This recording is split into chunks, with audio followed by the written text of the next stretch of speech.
এই পৃথিবীতে আল্লাহর সবচেয়ে বেশি প্রশংসা করেছেন বিশ্বনবী মুহাম্মদ সাল্লাল্লাহু, আবার নিজেও প্রশংসিত। ওনার এক নাম আহমদ, মানে যিনি সবচেয়ে প্রশংসা করে, আবার মুহাম্মদ মানে নিজেও প্রশংসিত। জান্নাতীদেরকে নিয়ে বিশ্বনবী যখন কিয়ামতের দিন বিচার শেষে জান্নাতের দরজায় যে কড়া নাড়বে, ওই দিন বিশ্বনবীর হাতে একটা পতাকা থাকবে।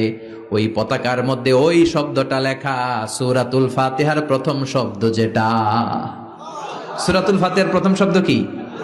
আলহামদু। বিশ্বনবীর হাতের পতাকায় ওইটা লেখা থাকবে, লিওয়াউল হামদ, প্রশংসার পতাকা। সুবহানাল্লাহ পড়বেন না?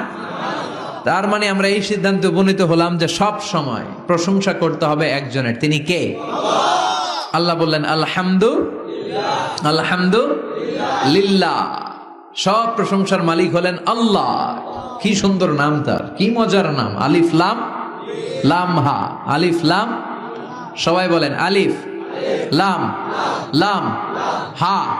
আওয়াজ করে আলিফ লাম লাম হা। এটা কার নাম? আল্লাহর নামটা জপতে কেমন লাগে?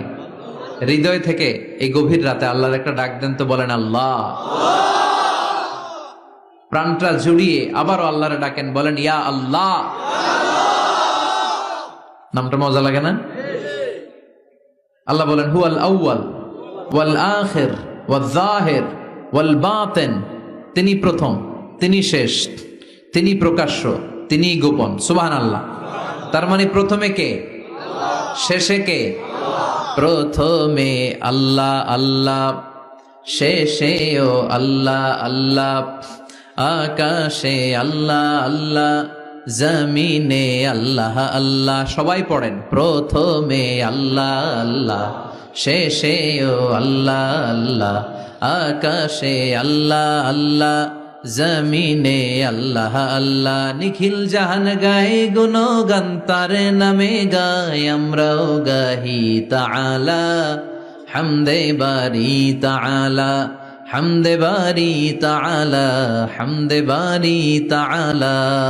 সুবহানাল্লাহ পড়েন। আলহামদুলিল্লাহ। সকল প্রশংসার মালিক কে? আল্লাহ বললেন সকল প্রশংসার মালিক হলাম আমি, আর আমি হলাম রব্বিল আলামিন, জগৎ সমূহের রব। আল্লাহর আরেক নাম হলো রব। আল্লাহর আরেক নাম কি? কবরের প্রথম প্রশ্ন কি? আমার রব্বুক, তোমার রব কে? আমাদের উত্তর কি? আমরা বলবো আল্লাহ আমারে রব, আল্লাহ আমারে রব, দমে দমে তনু মনে তারিও।